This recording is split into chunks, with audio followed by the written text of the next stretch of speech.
So first of all, in the Kenya Kwanza Alliance, I must comment on President William Ruto for respecting each and everyone's opinion, the freedom of speech and the freedom of expression.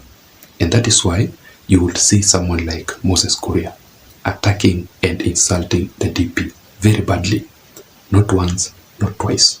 But up to date, there's nothing that has happened to Moses Kuria.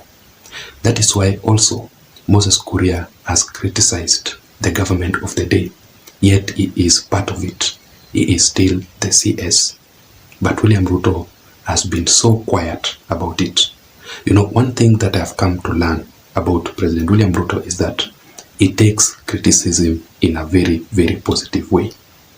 That is why you will also see the MP for Githunguri, if I'm not wrong, Honorable Wamushomba, insulting William Ruto each and every day. But up to date, she is still in the UDA party. If these leaders were in the ODM party, I'm assuring you that they would have been expelled long time ago. But because William Ruto understands what democracy means, the freedom of speech, the freedom of expression, there's nothing that can happen to these leaders. You know, the ODM party and Azimio is being led by dictatorship. No one is allowed to talk negatively about Raila Odinga, and especially in the ODM party. But in this particular video here, ladies and gentlemen, I want us to mainly focus on Ndii. When we talk about Ndii, we are talking about one of the most trusted economic advisors of President William Ruto. And that is why when William Ruto was in Dubai recently, he was being accompanied by Ndii. So recently, President William Ruto appointed the former head of state, Uhuru Kenyatta's economic advisors. Two of them, we have Adan Mohamed and also Professor Vincent Michuki. And I strongly believe that with the appointment of these two leaders, it affected Ndii's portfolio in one way or another. Because since the appointment of these two individuals here, Ndii has not been so well. I don't know if Ndii is on a revenge mission on William Ruto, but when you go to his X account, you will relate to what I'm talking about here. And I saw a particular post on his X account attacking President William Ruto directly and the Kalenjin community. And I want to assure you, ladies and gentlemen, this was not political criticism, but I think this was very, very personal. And I will show you that particular post from Ndii. But before that, let me just ask you this particular question here. Do you think that Ndii is disrespecting President William Ruto and is acting very unprofessional in his portfolio? Before I give you all those details, just a reminder, if you're watching me up to this point and you haven't subscribed, I'm requesting you to please take a second or two and subscribe here. You can also give this video a like. If you do that, YouTube will automatically recommend this particular channel to reach out to others. To my returning subscribers also, I really want to appreciate you for your continued support.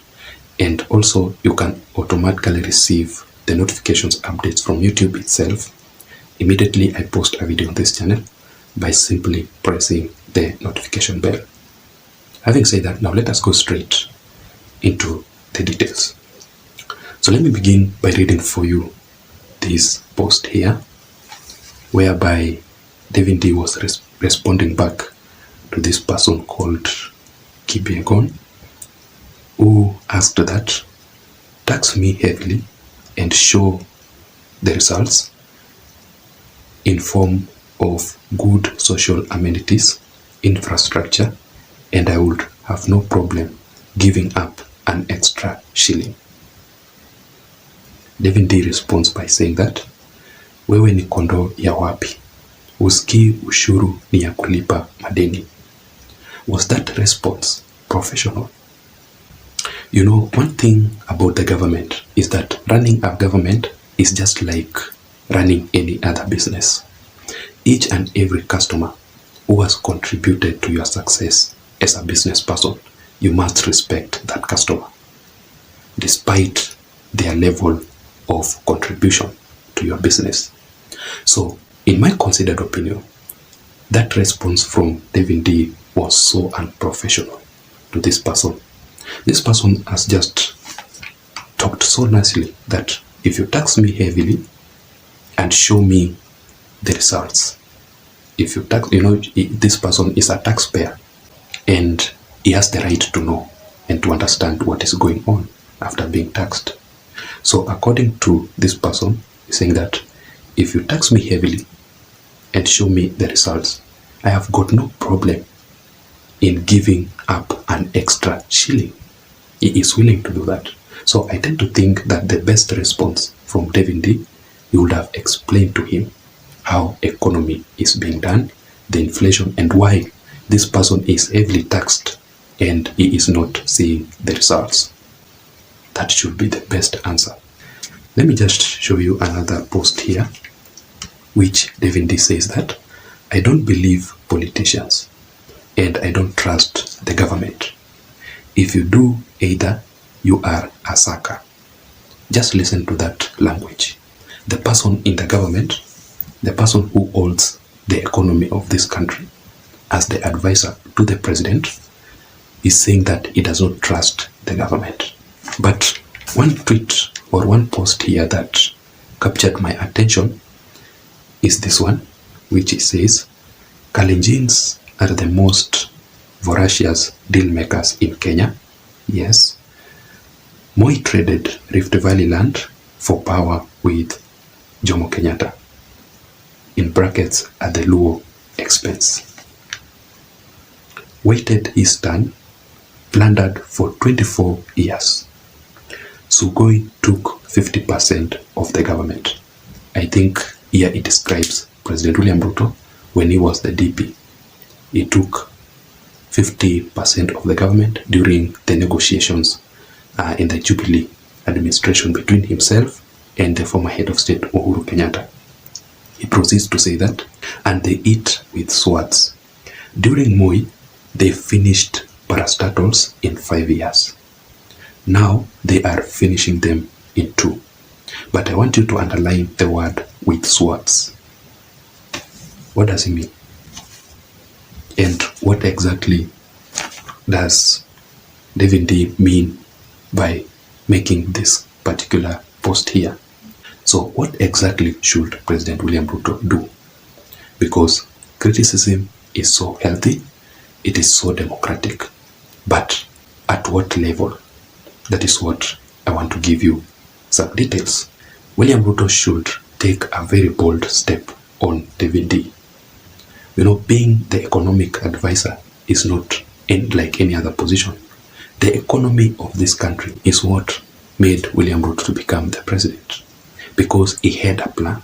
When you compare William Ruto's manifesto with the Azimio, you saw it very clear that Azimio did not have a plan on how to revive the economy.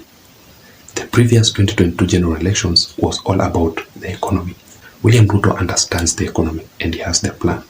But with someone like Ndii, who talks anyhowly, who insults any other person with that portfolio, it is not a decent and professional manner. And finally, President William Ruto must convene a very, very serious meeting with the Kenya Kwanza Alliance leaders. It is time now they act very professional. And I was listening to the CS for Roads and Transport blaming on Uhuru Kenyatta with the issue that had occurred at the airport, the rooftop leaking. Blaming Uhuru Kenyatta was not the solution. People are tired with this. What can you say about all this? Let me also know your thoughts, your opinions, and your views on the comment section down below. Otherwise, I don't have much. Thank you so much for watching. Thank you so much for listening to me up to this point. But please don't forget to subscribe to this channel. Bye bye.